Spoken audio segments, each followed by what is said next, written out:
영화 은밀하게 위대하게가 약 700만 명의 관객을 동원한 이후에 또 한편의 공작원을 소재로 한 영화가 등장했습니다. 영화 동창생입니다.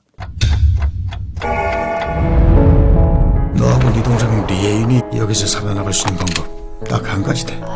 공작원이 되라. 네, 주인공은 18 북한 소년인 리명훈이죠. 근데 하나뿐인 동생을 지키기 위해서 어쩔 수 없이 난파 공작원이 됩니다. 그래서 서울로 내려오게 됐죠. 보시다시피 전학생이다. 강대호라고 합니다. 서울에서 낮에는 평범한 고등학생 강대호로 또 밤에는 공작원으로서의 이중생활을 시작한 리명훈. 학교에서도 여동생과 같은 이름을 가진 혜인에게 마음이 끌리게 되는데요. 하지만 편하게 친해질 수는 없었습니다. 넌 내 친구잖아. 너나 모르잖아. 나 친구 같은 거 없어. 결국 수뇌부의 이권 다툼으로 북에서조차 벌어진 신세가 된 리명훈은 인질이 되어버린 두 혜인을 구하기 위해 마지막 사력을 다하게 되고요. 난 널 공화국의 영웅으로 만들고 싶었다. 살인마로 만들었어. 동생과 함께 평범하게 살고 싶었던 명훈의 꿈은 과연 이루어질 수 있을까요? 조금만 기다리라.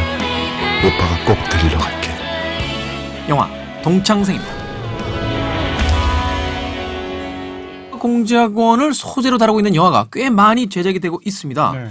영화 의형제의 성공 이후에 베를린 같은 작품도 있었고 네네. 은밀하게 위대하게 또 붉은 가족. 네, 진짜 뭐라 그럴까요? 거의 봄을 이루다시피 하는데 공작원이 주인공이 되면 일단 액션은 기본으로 들어갈 수 있잖아요. 네. 그래서 일단 액션 활극이 만들어진다는 점이 있고 이 공작원을 굉장히 젊은 사람, 어린 사람으로 설정하게 될 경우에는 젊은 여성 타겟들까지도 얻을 수 있잖아요. 결국은 액션으로 남성 타겟을 겨냥하고 이런 어떤 그 캐스팅이라든지 인물을 만들어내는 것으로 여성 타겟을 또 겨냥을 해서 굉장히 많은 관객들 한꺼번에 노릴 수 있는 그런 기획 상품이 되는 것 같습니다. 공작원이라 한다면 그 형식적 내용적 측면에서 영화화하기에 가장 좋은 소재 중에 하나가 아닐까라는 생각을 해봤어요. 그렇죠. 일단 근데 동창생 같은 경우에 여러 가지 측면에서 이전의 영화들을 단순히 소재뿐만 아니라 이렇게 상기시키는 건 사실인 것 같아요. 예를 들어서 스타를 사용하는 방식 같은 것은 이제 은밀하게 위대하게를 떠올릴 수가 있을 것 같고요. 네.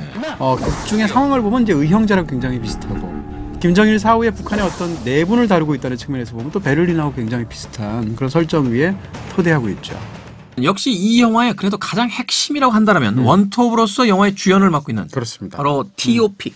네, 탑. 최승연의 존재를 네. 이야기 안 할 수 없습니다. 네네. 정발이야. 퍼뜩. 자, 포화 속으로 이후에 두 번째 영화인데요. 포화 속으로에서는 사실 원톱 주연이라기보다는 일종의 조연 캐릭터로서 이제 영화 속에 등장을 했었죠. 그렇죠. 사실은 이 영화는 스토리 라인이나 모든 것이 청춘 스타가 필요한 영화입니다. 그러니까 이 영화에 만약에 많은 사람들이 열광하는 그런 청춘 스타가 아닌 배우가 나오게 되면 아마 이 영화는 실패할 확률이 굉장히 높은 그런 기획이에요. 기획 자체가. 영화 속에 조연으로 등장했던 윤제문 씨가 이제 원톱이다. 네. 네. 짜임새가 어떻게 됐을까요? 네. 그럼 뭐 나는 공무원이다가 되는 거죠. 네. 참자. 흥분하면 지는 거다. 사실 이제 최승연이라는 스타를 이제 원톱으로 주연으로서 캐스팅했을 때 사용할 수 있는 측면이 참 많을 것 같아요. 그러니까요. 네. 일단은 뭐 날렵한 이미지가 있기 때문에 액션적으로도 사용이 가능하고 또 하이틴 로맨스로서도 네. 적당한 어떤 긴장감을 유지시킬 수 있고. 그렇습니다.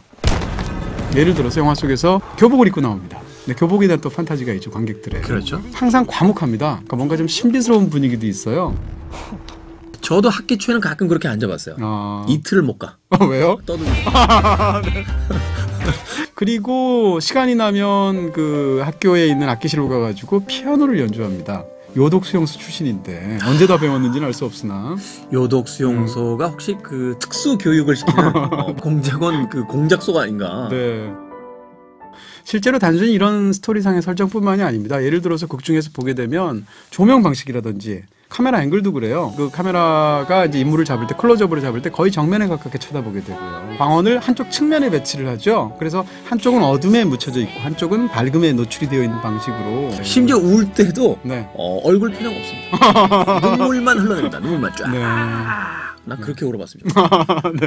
여성 팬들 입장에서는 눈물 닦아주고 싶은. 그렇죠. 네. 그렇다면 이 조연들 과연 동창생으로 등장하는 한예리 씨 그리고 동생으로 등장하는 김유정 씨 또 이외에 앞서 이야기했던 윤재무 씨 같은 경우도 이 영화 속에서의 나름의 어떤 역할을 충분히 해내고 있는지 그 부분도 좀 궁금해지거든요. 네, 사실 연기가 굉장히 좋은 영화라고 말할 수는 없을 거예요.